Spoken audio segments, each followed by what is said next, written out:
Welcome to the Alumni House podcast. I apologize for the light show that's happening on our transitions. I can't figure out how to get it to go away, and when I tried, I just messed everything up. So this is Saturday. We're normally here to you on Thursdays for this episode. This is going to be a short episode because our dear Quacker is going to the Southern Miss game today. That is a 2:30 Central kick. So we're going to fly through this, and we will start off with, oh, by the way, I'm Matt. I'm Quacker. Sorry about that. All right, let's start off with the news and notes. All right, so, when Virginia Tech fired their coach earlier this season and Penn State fired James Franklin, Matt, I told you that if I was Virginia Tech, I would reach out to him and hire him as coach. Well, they're doing just that. They're in early talks with Franklin to become the next head coach. I would love to see that union there between those two that school and coach. I think that'd be a great match. Well, I know it makes you feel better because one of their other targets that you thought they might go after. So, well, that too. But there's enough coaching vacancies that he's still not out of the woods of us losing him. But no, I think that he's such a good program builder that they need a complete program rebuild. So, yep. I think it'll be a good fit. I hope it works out. Yeah. Sources say that Mike Elko and the Texas A&M Aggies are finalizing a 6-year extension. So that didn't take long there for that to happen. Oklahoma, their defensive end. Sorry, it just has his last name here. Let's see. Mason Thomas is doubtful to play in their game today against Alabama with a quad injury. Bill Belichick has dispelled rumors of him talking with the Giants about going back to the NFL. He's reaffirming that he's committed to UNC. And then in some sad news, Last Chance U coach John Beam was shot a couple days ago at the school that he was at in Oakland. He was the longtime head coach there and had went to become just the athletic director. He was shot in the head in an on-campus shooting, and he has unfortunately died. The suspect who shot Bean has been arrested, and they're saying this is targeted, so that's really unfortunate. Yeah, really, really sad for sure. And that's all for the news and notes that we have. All right. Well, obviously this is a little different. There are games on right now, so we'll keep you abreast of any relevant scores as we go along. But like I said at the open, we're going to fly through it today. So we're going to start with Conference USA, just one game, Kennesaw State at Jacksonville State. And that game is at 8 p.m. Eastern time. Kennesaw State's a 2.5-point favorite. 7-2 are Kennesaw State, Jacksonville State 6-3. Thoughts? Yeah, this is for first place in the Conference USA because both of them are coming in undefeated in conference play. Kennesaw State, the miracle of Kennesaw State, I think they're in their first full season as like qualified an FBS school, so they're actually eligible to go to bowl games, eligible to play championship games and stuff. And here they're sitting at 7-2 and 5-0 conference play. So this is huge for them. This is a huge matchup. Last year they had a pretty rough season, so it's been a huge turnaround for them. I like the way they're playing. I think they win this game. I think it's a close game, but I think they win this one. I'm actually kind of for this to be a little bit of a shootout. Maybe so like you've got Kennesaw State winning. Yeah, I got Kennesaw State winning. I think you could see like a 35-31 type score, something like that, where it's close, all throughout, and it's just a fun game to watch. Yeah. All right. Well, yeah, I'm going to take Jacksonville State in this one. Home team. I think Kennesaw State is a better team, but just for the sake of home team, I'm going to take Kennesaw State to win this game. All right. So, as promised, moving right along to the American. Just one game in the American as well, and that is currently going on. So we're going to cheat a little bit, but it's number 24 South Florida at 7-2 Navy. And of course, we are just 4 days removed from Veterans Day. So, Quacker, any mystery on who you're going to pick in this one? No, I'm taking Navy. I think this is a good game all throughout, but I'm picking Navy in this one.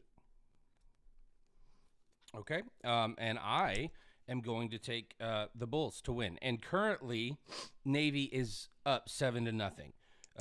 Just FYI, since we were talking about it, I figured I'd go ahead and update us on that one. All right, so moving to the Sun Belt, to the game that you are going to be at in just a few hours. Why don't you tell us a little bit about this one? That is Texas State at USM. Yeah, so looking at the records, you're like, well, why are they talking about this game? Because Texas State is 3-5, or 3-6, 0-5 in Sun Belt play, and Southern Miss is 7-2, 5-0 in Sun Belt play. We're talking about this game because Texas State offense is very, very, very good. Like, their defense has been the problem this year. The spread's only 3.5 points. It's that, like, Texas State hasn't been out of any game this year. It's kind of making me nervous. This is one, like, their losses in the Sun Belt. They lost to Arkansas State 31-30. Lost to Troy 48-41. Marshall 40-37. The only one they were out of was the James Madison, where they lost 52-20. But James Madison is lighting up everybody. They just lost to ULL last week 42-39. So they're in every game, and so it's going to take a really big effort on the defense for Southern Miss to pull this win out today. I think they can do it, especially coming off a game like they had last week where they forced 6 turnovers. This is an offense with Texas State that likes to put it in the air. That's where Southern's defense is strongest. They lead the country in interceptions, not just Sun Belt. They lead the country in interceptions. So I look for this to be a close game. I think I'll be sweating it out the whole way. But I do think Southern Miss comes out with the win. All right. Well, I did not tell Quacker I was going to do this, but just give everybody a 30-second. What is game day like at a group school like Southern Miss, and specifically in Hattiesburg? It kind of depends on how the team is doing, right? But there's tailgating. It depends on kind of where you're set up on campus and stuff. But they have right around the stadium, they have this outdoor concert venue. They'll have usually have a concert there. They've had like some big name artists like Adam Doliak, who's actually Southern Miss graduate, big country singer now. Chapel Road's been there. They've had some, quite a few decent sized bands and stuff come in, and they'll play a show a couple hours before the game. Of course, tailgating, and then they have what they call Eagle Walk, which is where the players and band walks through. The crowds lined up, walking to the stadium and all. And then, of course, it's like any school. It's just a smaller, smaller setting than like an Ole Miss or a LSU or something like that. But I mean, you look around, there's families tailgating, and you see cornhole going on, and all not college football without cornhole, and not college football without cornhole. No. So yeah, it's your typical Southern college setting for a game day. Yeah. All right. Cool. All right. Well, we're gonna move right along. We're both taking USM, right? In this one. Yeah. Okay. I'm a little more confident in this one than Quacker is. But we're gonna move real quick. So with my job, I was on the road Thursday, which is why we didn't record Thursday. And I actually saw the Texas State equipment truck. Cool. As I was driving, I was like, "Oh, that's really cool." So, that was one of those things. Like, you always see it at the game, but seeing it on the road, I was like, oh, "That's pretty cool." So, and it was there a couple of days early. So, I think I've legitimately seen a team equipment truck maybe once, or twice, because those trucks are like decked out. They'll advertise those. Now the school transportation, like from the hotel or whatever, the team, those are like normally blacked out. You can probably tell that it is a school, but you're not going to be able to tell who it is or who's in there. Because they'll be normally like white with really tinted black windows. All right. So moving us down to the ACC, and we will start, if I can hold on to my pen. We'll start with the game in progress. Number 9 Notre Dame at number 22 Pitt, and Notre Dame is currently up 7-0. Yeah, I would love to take Pitt in this one. They have been playing really well this season. Notre Dame is playing for their playoff life. So I'm gonna take Notre Dame in this one. I just feel like they have a little more firepower. And as I say that, they just returned an interception for a touchdown. So I feel a little more confident about that pick now. But so that's Yeah, and so I agree. So I was watching, so obviously game days there, and they're retiring Aaron Donald's jersey, and the stadium looked like it was juiced. And I was thinking, just before we got on here, as I was listening to that this would be a great opportunity for Pitt to come out on fire and win a game. But to be completely honest with you, I agree. I don't really see a conceivable path for Pitt to win this game, even though I want them to, because Notre Dame's in the position they're in.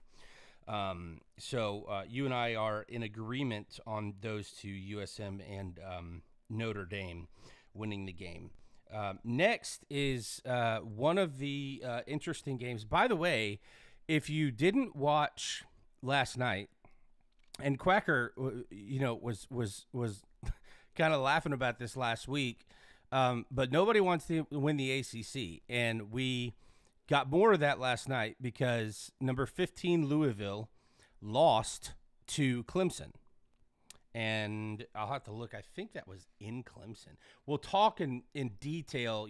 No, it was at Louisville. That's what I meant. We'll talk in detail about it later. But that makes these games a little more interesting because the teams at the top just keep losing right now. Mm-hmm. So let's we already talked about Pitt and Notre Dame.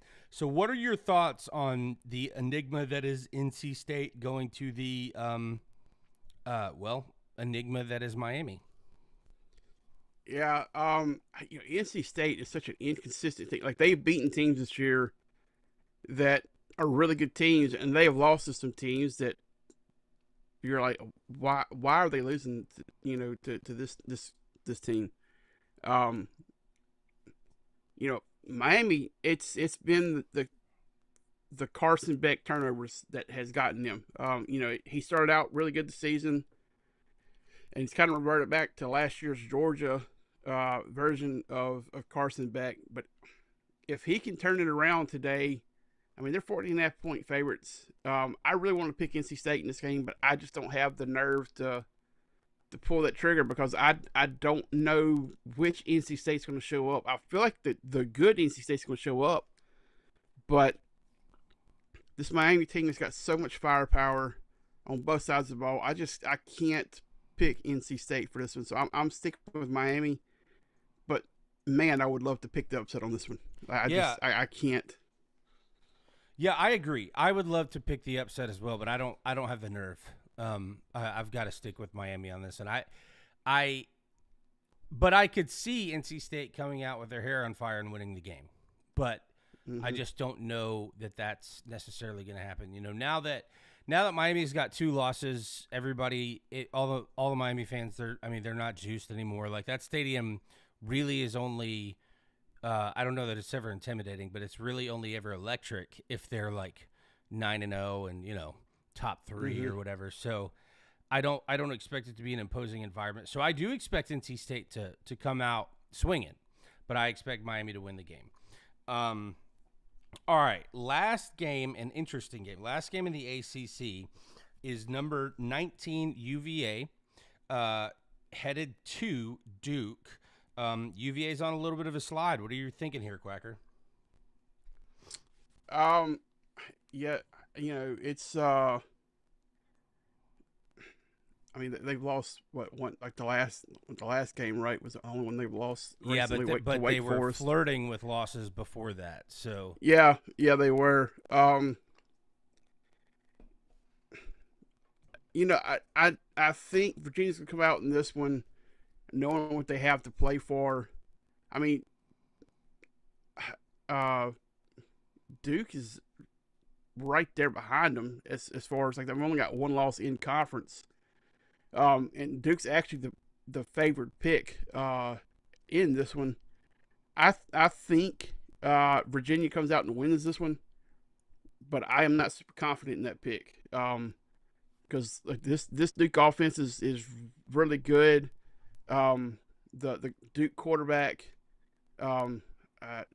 Darian Mensah, who transferred from Tulane, is absolutely lighting up this season. He's got 24 touchdown passes and 4 interceptions on the season. So, he's playing very, very well. He's flirting with 3,000 yards passing already. Well, we're almost through the season here. Shh, don't say that. I know. I think it's Virginia, but I think it's another.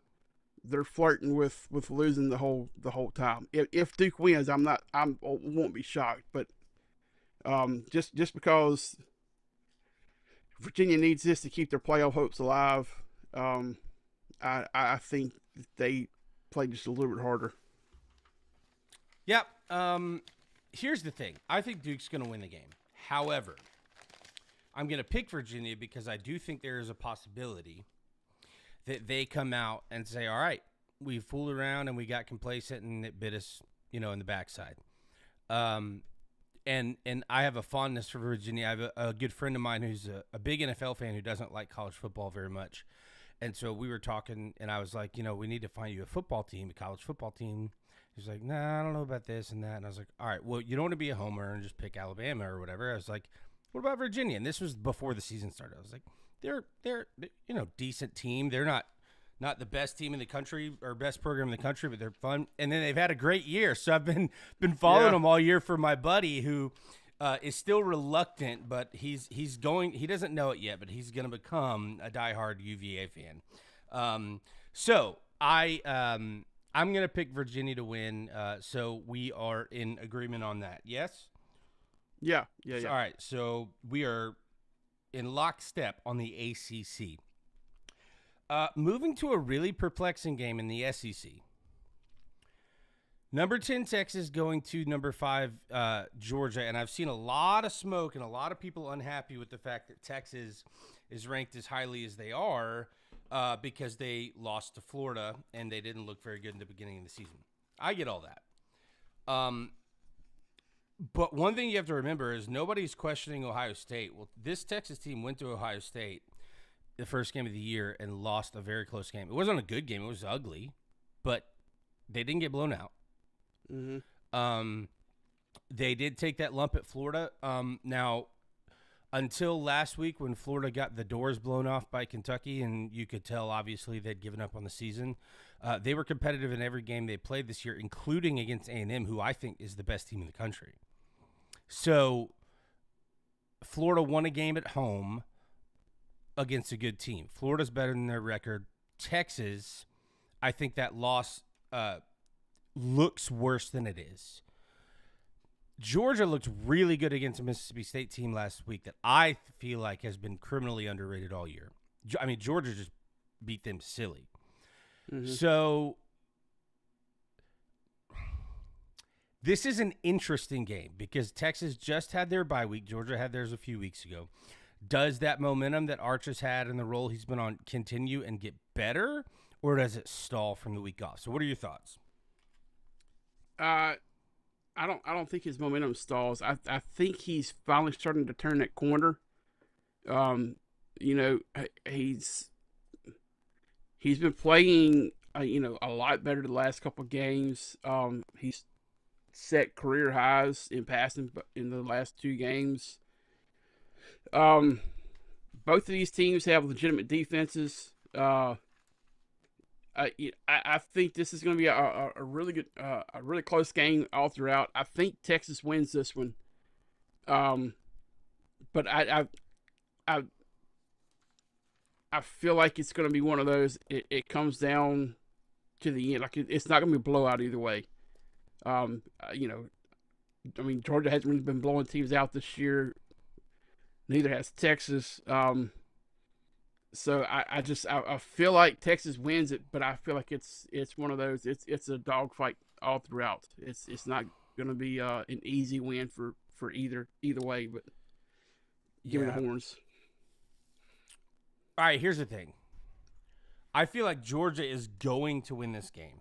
Like I don't have any doubt in my mind because that's just what they do. Having said that, there is no way on earth I'm picking Kirby Smart to do anything positive when they play a team that could beat them. So give me the Longhorns.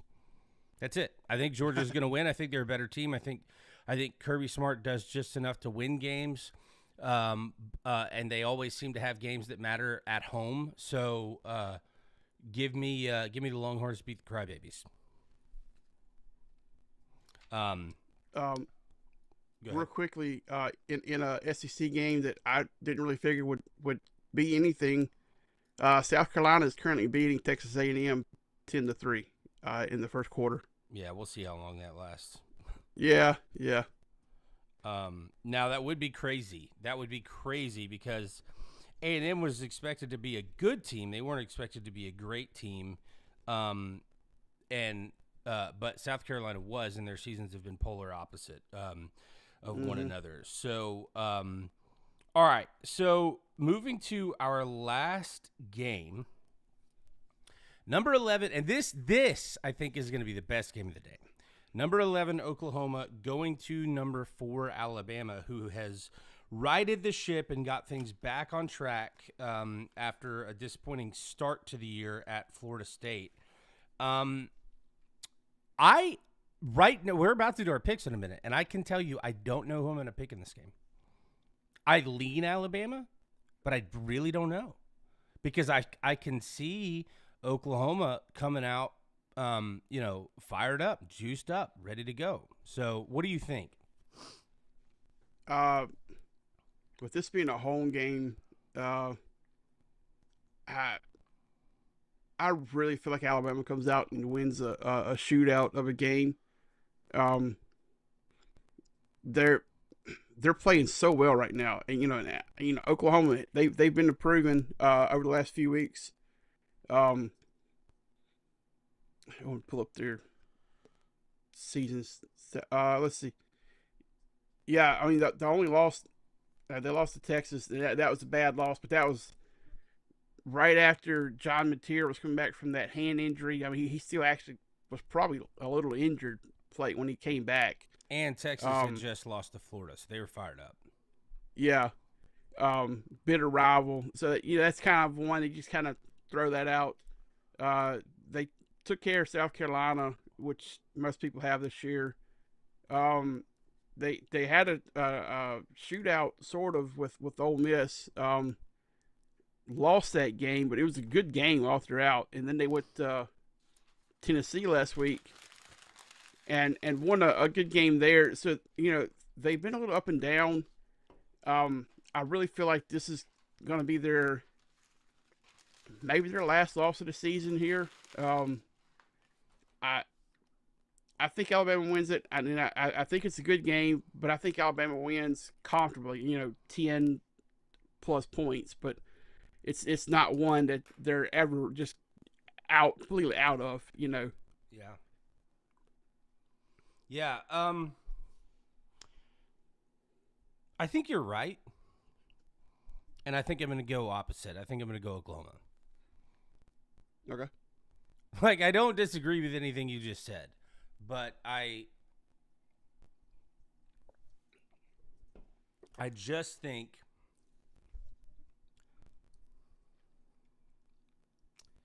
I don't know. I don't know what I think, because I think Kalen DeBoer is such a good coach, and I think he's got this Alabama team moving. Mm-hmm. He's wearing his hoodie of death. Yeah, I think Venables needs this game. I think that's why I'm picking Oklahoma. But I agree with you. I don't know if I agree that it'll be a shootout. I'm thinking. Let me see what the over/under is on it real quick. Let's 45.5. 45.5. Yeah, that's a little higher than I would have expected. I'm kind of expecting like a 17-13, 21-17 type game at the most. I could be wrong, but I think you've got a lot of good defensive talent on Alabama, a really good defense in Oklahoma. I think both offenses are really good, and I think what is it? I saw a crazy stat last night. Simpson has thrown 21 touchdowns and 1 pick. Yeah. I knew he was playing lights out, and honestly, at this point, he might have the Heisman wrapped up. What's funny though is not as many. I mean, people are mentioning him, but they're not like, oh, he's definitely got it. He's definitely.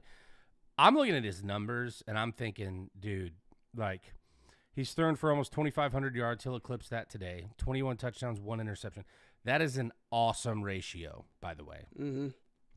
And we don't have time to go into to dive deeper into his stats. But on the other side, though, Mateer, you got to give him a little grace because he went through the injury and then had to come back from the injury, so that took a little time. Yeah. But before he got injured, people were talking about him like he was just like outrageous, and his years quickly. Go ahead. Well, he's got that mobile aspect to his game too that Simpson doesn't, because Mateer, he's a very mobile quarterback, so he brings another element to the game that Simpson doesn't. I'm not saying that he's just a statue back there, but they're not running triple option with him and with John Mateer. That's not off the table. Yeah. So let me say this quickly. So his numbers on the year are he's got a completion percentage of 63.8, just under 2,000 yards, 8 touchdowns, 7 interceptions, in contrast to 21-1. Listen to this. Last year, and where was he last year? I don't even know where he played last year. But anyway, last year he threw 29 touchdowns. Now, grain of salt, had a hand injury, out for either a game or 2, but then when he was back, he was hobbled a little bit. Mm-hmm. But still, that's 1/3 essentially of the touchdowns. But you're right. It's the gamer factor, right? Like it's not that he is just the prototypical, like he's not Aaron Rodgers, or Peyton Manning, but he's more like Patrick Mahomes, I'm talking about in terms of player profile, not style. Yeah. So he's at Washington State last year. Washington State. Okay. Yeah. South Carolina just scored again, so it is now 17-3 at the end Navy's of the beating first quarter. South Florida 14-3. Okay. Navy's beating South Florida 14-3. All right. Well, as promised, shorter episode, but we had a weird schedule this week. We'll be back on our regular schedule next week. Quacker, anything else before we go? That's it, buddy. All right. Where can people find the show? You can find us on X, One House Pod. You can find us on Facebook, Instagram, and Twitch at Alumni House Podcast. All right. And you can find our personal handles just below our faces. And with that being said, as always, thank you guys for joining us. Enjoy your college football Saturday, because even though Quacker wasn't supposed to say this, we are running out of Saturdays. So make it count. Have a great day. Be kind to somebody. We'll see you next time.